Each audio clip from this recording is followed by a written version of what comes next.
decentralization and Web3. What's next for users and their data? Thank you so much, ladies and gentlemen, and welcome all the panelists. Thank you for your time. Very looking forward to have an amazing conversation. So the topic for today is pretty interesting, and this is really the talk of the town. Everybody wants to talk about it. Everybody wants to know about it. Is decentralization and Web3. What's next for the users and their data? As you would have heard, data is the new oil. So what does that mean in the decentralized space, where we are talking about no centralized authority taking ownership of your data and you have no control over it? Here, the users become the owners. So let's start with a brief introduction about our panelists. You guys are doing an amazing job in your industries. Would really love to know about what you do and what does decentralization of data mean for you? Let's start with that. If we can start with you, Ripul. Thank you, man. Thank you for the kind words. Thank you, AIBC Sigma, for having us all here. My name is Ripul Mahajan. I'm the CEO of 𝐒𝐭𝐨𝐬𝐬, one of the world's fastest growing Web3 global media brand. And yes, man, as you say, data is the most important aspect right now. It's the currency of the digital world, data.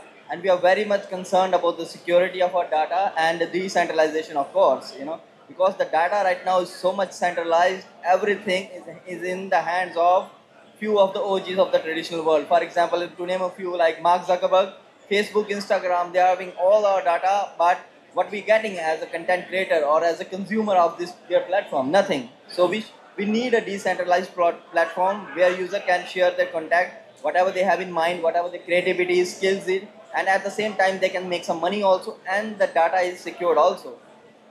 Yeah. That's for the definition of security and decentralization of data to me.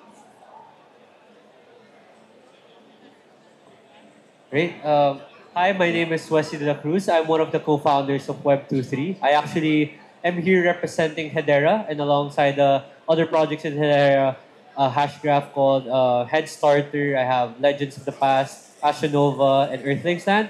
And just to give a brief introduction about my company, Web23, we are the official naming system provider for the Hedera hash graph, which is a layer 1 protocol.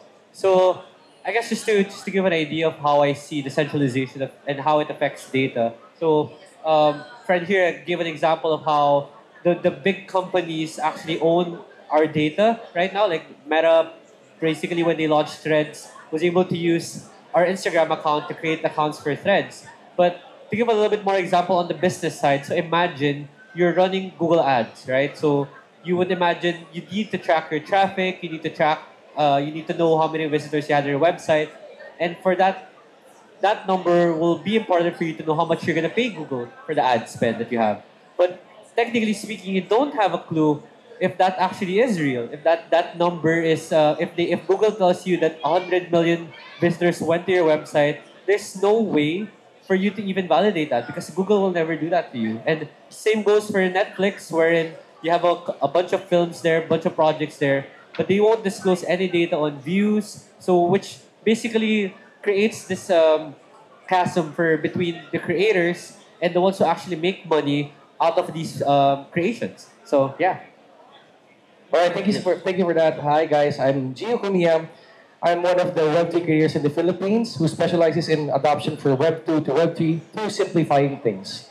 And I'm also a huge advocate of course, Web3 mass adoption to Web2, and also a global ambassador of Tekkon. It's a fix-to-earn app, a Web3 app that empowers the community to report infrastructure data for maintenance in the future.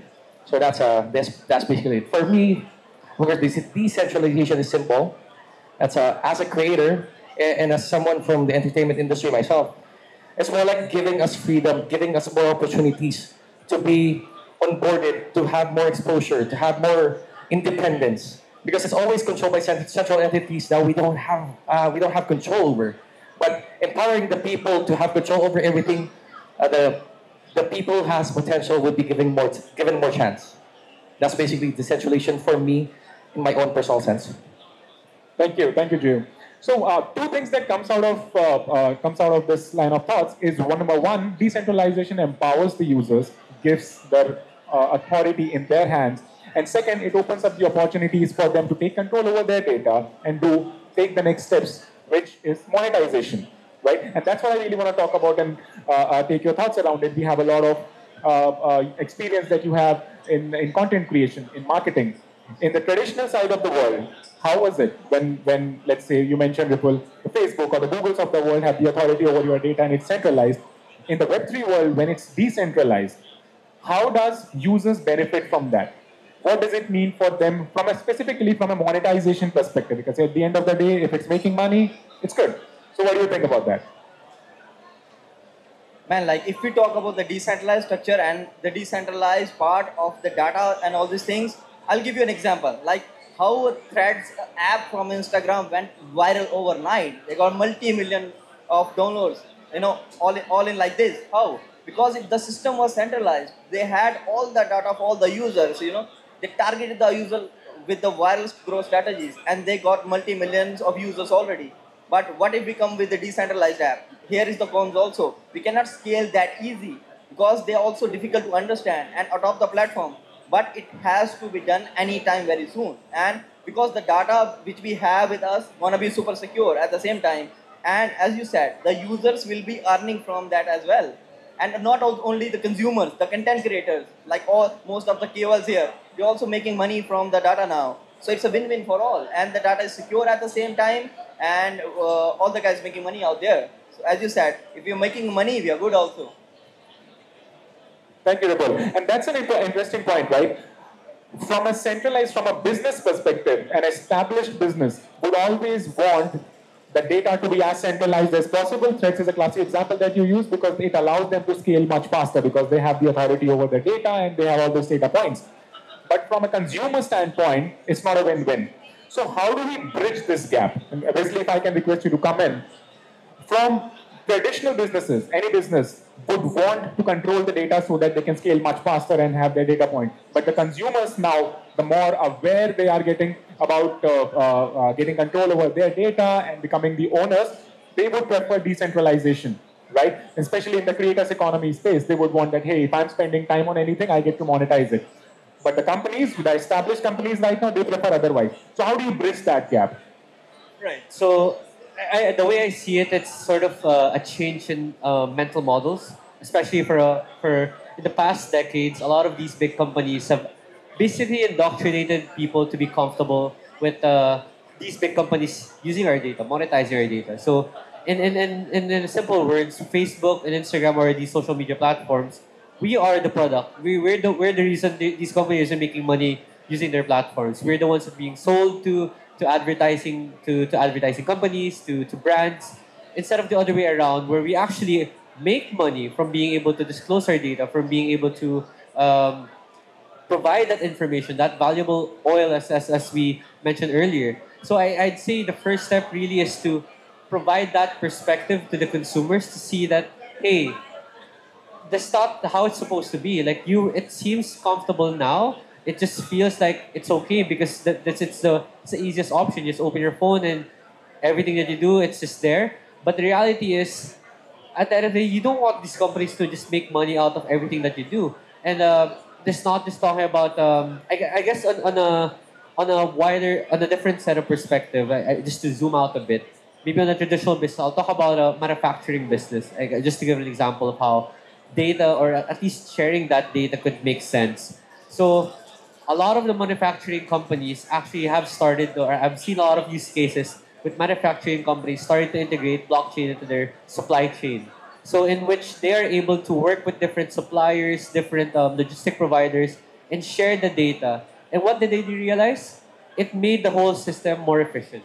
So as you can see, I guess it's all in this push of there is profit to be made by consolidating the data and centralizing it, and you get all the power. But by distributing the data, it opens you up for innovation. It actually expands the market for you, makes things more efficient, keeps your users more engaged, and basically uplifts the whole ecosystem. Yeah. Right. So what you're saying is there could be immediate profits in centralizing things, but there's long-term value in keeping it decentralized, right? And Joe, if I can come to you, what does that mean for the content creation space? Like you're working very actively with the content creators on ground. How are they taking it? do they see any difference? And if I can take an example, if somebody was building content for YouTube or Instagram, they could monetize it. Versus now, so when you talk to them about being independent and becoming owners of their own destiny, owners of their own data, what is the difference that you see and what does it mean for them from both the perspectives? One is the trust and the long-term value, and second is the whole monetization angle to it. Actually, right now, it's centralized entities like Facebook and Instagram. Of course, they're monetization, or even YouTube. But it's not as stable as you think it is. Like, for example, the last 5 years I was doing YouTube, I was earning a lot with a YouTube channel. But as time goes by, of course, the centralized entities have control over it. They can decrease your monetization anytime with those ads. And you feel that you don't deserve that as someone, as a content creator. You're providing content, you're providing value, and of course, like other platforms like TikTok doesn't have any monetization value in the Philippines. You don't earn from it, but they have ads. You can only earn from brand deals. You can only earn from selling things, and that's what I feel that is unfair, because you're giving your data to them, but you're not getting anything in return. So, but of course, a lot of content creators in the Philippines doesn't know that. It's up to us to really make them realize and make them be onboarded on what we're building here in the Web3 industry. Interesting. So, Ripul, if I can come back to you, how do you ensure that people, and what are your views on that? Like, that people are going to be comfortable about their data not being in just one centralized server? Because today, if I know that Google has my data, Google gets audited, fine, okay, my data is cool, right? But in the decentralization environment, it's a little bit different, right? So how do you ensure that the users are going to get comfortable about it? What do you think? Is it a pro? Is it a con? Because now it's decentralized. It's not just stored at one place. There's not just one owner. So the whole audit angle to it and the whole ownership aspect to it. How do you take care of that? That's a very interesting question. Actually, once the data is decentralized, they know that their data is in now multiple hands, and also they can see which kind of their data is now with them. So I think it's more secure and more satisfying, at least to me, than it was with one big organization, company, or one big guy. You know, now the data is decentralized. We can see it. What kind of data is on the internet about us? You know, one day I was I was just talking to my friend that I want to buy a shoe, and I can see the ads on your phone coming like, okay, this shoe company, this shoe. How they knew? They're tracking us. You need to understand the game. You know, data is like politics. You know, you don't care unless it's become personal, right? So we need to think, as also my friend said that, you know, we are also their product. You know, when something is free, you are the product. You know, so you have to also take care of this thing, what we are sharing with them, and how much information. You know, and decentralization at the end, I know it's not gonna be easy, because it needs a lot of education about it, a lot of awareness how to use those platforms. But long term, it will provide value for sure, and decentralized gonna be the future without a doubt. I love that quote. We don't care unless it becomes personal. That is, I think, going to be the highlight. So, Wesley, you know, we have established the fact that it adds value. If you are able to decentralize the data, we give power in the hands of the users. They decide what happens with that data. They get to monetize it. They get a piece of the pie. Amazing, everything. So there's a strong value in that. But at the same time, what are the smart data practices that the decentralized organizations, now you represent Hedera, right? Now all these blockchains that get introduced to the whole transition from Web2 to Web3. What are the smart data practices that they have to follow to ensure that the users maintain this trust? At the end of the day, like Ripul mentioned, right? If it gets personal, my data gets leaked, I would care more about them than just making $10. Right? So how do the decentralized authorities or the decentralized autonomous organizations, the DAOs of the world, take care of that bit? Maybe you can talk a little bit about the importance of smart contracts and the audits of those smart contracts to maintain that trust of the users. No, pretty much. I'd say one of the most powerful concepts in keeping security in Web3 is the idea of open source. So as much as a lot of these Web2 companies, these big entities, have espoused this idea of, okay, we're not going to share the data, even the way this product is built, the algorithm. You don't know if I'm listening on your phone or if I'm tracking what you're doing right now, what you just purchased. You don't have to know that. But the idea of open source is you allow basically anyone who uses your applications to inspect what actually are you doing behind the scenes? And in that process, it's basically acknowledging the wisdom of the crowd. So it's two things. You enlist professionals to audit your code, your code structure, to help maintain the security. You're acknowledging that it's going to be, there's always going to be bad actors who's going to be try to be smarter, who's going to try to build something new to circumnavigate the security defenses you've raised. But putting it up as open source allows you to involve the rest of the community to support you. And secondly, you also establish a trust, because the fact that you made it open source and made it accessible to everyone to inspect it basically tells them, hey, you can trust me. I'm not doing anything behind your back. Everything I'm doing here, you'll be able to know. Interesting. Jim, any thoughts on that? Can you repeat that again? Yeah, so like when you are making sure that the users are getting empowered when they get the access to the data, but at the same time, how do you ensure that these decentralized companies like the smart contracts or these blockchains who get access to that data are following smart data practices, right? So because that will eventually give the trust to the users to continue believing in the decentralized ecosystem. So from a content creator's point of view, because now when they know that, okay, now I'm not giving my data just to YouTube, it is going on a platform, it will be available in multiple places. What do you think? Is the smart practices to be followed there? Well, actually, it's going to be difficult, of course. Like, of course, we need proper education in this, of course, especially as a content creator. Our economy is not really educated in terms of decentralized applications, centralized entities, Web3 in general. Well, what we can do is be patient long term, do the education, and everything will be easier in the future. So we're just in the early phases of this industry. Everything will be much more spoon-fed in the future, and I think it's just about time. Yeah, and you mentioned a very good point here, the importance of education, right? So Ripul, if I can come back to you. They talked about all the greens of decentralization, that it is amazing, right? But then definitely, because it's a new sector, what are the challenges that you see and the importance of education or anything else that you see that can solve those challenges to make sure that this sector is getting empowered? Yeah, man. Obviously, there are a lot of pros with the decentralized data thing, and there are a lot of cons also. The first one is education and awareness.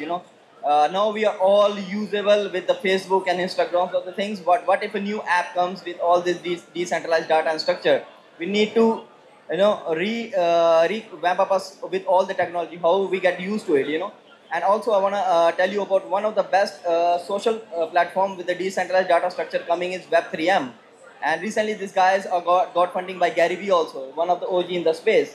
What they're trying to build in the last couple of years is they have built a technology called as Pixel. So, for example, I am a business, for example, Selenium, and you are a consumer, and these are the big shots who want to buy the data. Okay, so I have to integrate the Pixel and now all your data. For example, you study more about Solana, Polygon, whatever you do have with me. Now I can sell this data to those guys. Okay. And you as a consumer will get money out of it. So it's a win-win. And also you have authority to say, okay, I want to share with this data or not. If you don't want to share, you're not earning any tokens. If you want to share, you're making some money. And at the end, now the data is going in a great ecosystem. Everyone is making little money, not only big company. But yeah, all these things will need time, will need patience and education. That's the key. Interesting. Wesley, any thoughts on that? Can you repeat the question in particular? The challenges that you see. We have talked about the pros of this. What are the challenges in the whole decentralization and data becoming open? The whole premise of decentralization is a lot of people are trying to build different Lego blocks into this entire picture, right? So it's like where we have this big puzzle, we kind of have an idea what the finished product looks like, or maybe to some extent we're not sure how big it could be. And here are all the different players trying to build different parts of that Lego block. So I'd say one of the fundamental shifts that would happen in this current bear market would probably be interoperability. So a lot of during the past bull runs, it was a lot of tribal mentality, it was a lot of supporting particular chains, there's a lot of supporting particular communities. But I think in the next bull run, what would really make it stand out and make it have like a long-lasting impact on mass adoption is if all the builders would focus or drive towards interoperability. So those are my thoughts. Interesting. Jay, what do you see as some of the challenges Actually, the biggest challenge, of course, to simplify what he said, the biggest challenge is, of course, for businesses, first is to make the right product. Let's make the right product for the consumers, for them to adopt easier to Web3. But for consumers, it's finding the right product. It's like finding the next Facebook, finding next Twitter, finding the next TikTok. Because of course we're dreaming of a Web3 decentralized social media as a content creator, or maybe a decentralized shopping app like Amazon. But we don't know that yet. But there will come a time when that comes. I think that it's just a matter of time. It's a matter of like being human beings. We'll wait for the right time where the right product comes out. That's basically it. But we're in the right track. We're here. We're building, and it's a good thing. Right. No, absolutely, totally appreciate it. And Ripul, do you see any, if it is really so favorable, right, and the masses, the users are winning at the end of the day, why are we seeing some of the regulatory challenges to it? Right, the regulators, the governments, they are, of course, like they are showing good amount of progress, they are adapting to it, but that's a little slower than we would want it to be. Right, the users, we see the adoption here. Everybody wants to talk about it. So why do you think the progress on the government side is a little slower? Is it something that there's something different that we need to look at? How do you bridge that? Actually, the thing. Huh? No, it's okay. The question is another very good, great question. Actually, the thing is, just give you an example. So the English teacher is now trying to teach you maths. That's happening with the government now, It's a new subject. First, they need to understand themselves what is decentralization, what does Web3 mean, and then they can regulate and talk about it more and more. So I don't blame the government either, And the thing is, yeah, it is a new aspect, It's like 1990s, early 2000, where the internet came, If somebody would have told my grandfather that one day you'll be talking to your grandson on a Zoom or on a video call, he wouldn't have believed this. Same happening now. We are telling them the currency, the Bitcoin and all this crypto is going to be the future of currency. Paper money, fiat, going to be gone. But they're not believing. So it's okay. Just smile and try to educate. Don't go mad. Very interesting. And I totally agree with you on that. And that's the exact same thing. Back in India, I personally work very closely with the government, and that's the exact experience. They want to support, they want to build, but they are like, okay, first let us understand, because we are responsible. If we say yes to something, it's going to become a law. It's going to become a norm, and everybody is going to follow it. So we are going to take calculated steps to make sure that we are ticking the right box. So thank you for that. So Wesley, what do you think? So in the immediate run, we have talked about, some amazing prospects that it has and the potential it holds for the users. What's the long-term vision that you have about decentralization and making data, like really giving the power of owning your data in the hands of the users? And the Pixels example that Ripul took is fantastic, right? Everybody wins. But how long do you think it may take for that to become the mainstream, for that to become the norm, that everybody starts getting offended if they feel, hey, you are making money off my data, I should get a piece of pie for it? How long do you think that that's going to take? How I wish, at least just to say, my company, Web23, that's one of the things we are pushing for. We're in the way Elon Musk with Tesla wants to push for the dawn of, want to speed up the dawn of electric vehicles. It's probably one of the biggest things that we're pushing for at Web23, where how could we hasten the time where it's very common for what you described, for very normal users, people would just access the internet to realize that, hey, whatever I do on the internet, no one can control me, no one could deplatform me, no one could make money off what I do, no one could simply just do things without my consent. And I like to say, I'd make a bold statement here and say I want to build that in the next 3 to 5 years. So ideally, I'd want by the time I have my first kid, and by that time that kid has his or her first smartphone, he won't have the same problem as I do now. So he'll have a different world to grow up in. Wow, very interesting. And Gio, for you, from a content creator's perspective, I want to this. So back in 2019, I ran a music label myself for good 3 years, and one fine day I realized that music labels should not even exist. If the artist has the talent and they have a smart platform that they can use to just get the audience that they want, why should a music label take cut out of it? And that's when I decided that I'm going to sell my music label business and set up an entertainment platform. Now that's for me, it happened in 2019, and that's what my journey started as a hardcore believer of providing power in the hands of the users, in the hands of the creators. How do you see that landscape now picking up? And when do you think that, again, the question that I asked Wesley, when do you think that will become the norm? When people will start becoming really uncomfortable that, hey, I'm creating the content. And if I put it on YouTube, YouTube gives me peanuts, a percentage of the ad revenue. Why shouldn't I get majority? Just to be clear, you're talking about music label, right? Music label is an example I took. From a content creator perspective then. Yeah, I'm a singer myself. I'm a frustrated independent artist. And I've been composing songs since when I don't remember. I've had songs on the radio, so I can relate to what you're saying. And right now, I'm working with the Web3 companies that are releasing, trying to experiment on releasing in NFT music. One thing about an independent artist like me who wants to enter the scene is, of course, 100% it's controlled by central entities. Like I always have to wait. I don't have control over it. I have to wait for someone to spot my song, or wait for my song to be played, or wait to have the right exposure and everything else. But right now, of course, it's slowly starting with social media, and of course with entities that aren't labels anymore. So I can put more value into my work. I can put more value into what I do, and if it clicks, the people would adapt to it. The people might love my music, love my being an artist. So we'll never know. It's just about time for people to realize that. But I hope so. I'm clinging to that because I'm an artist myself. Very interesting. And I think we had great, of course, that deserves a round of applause.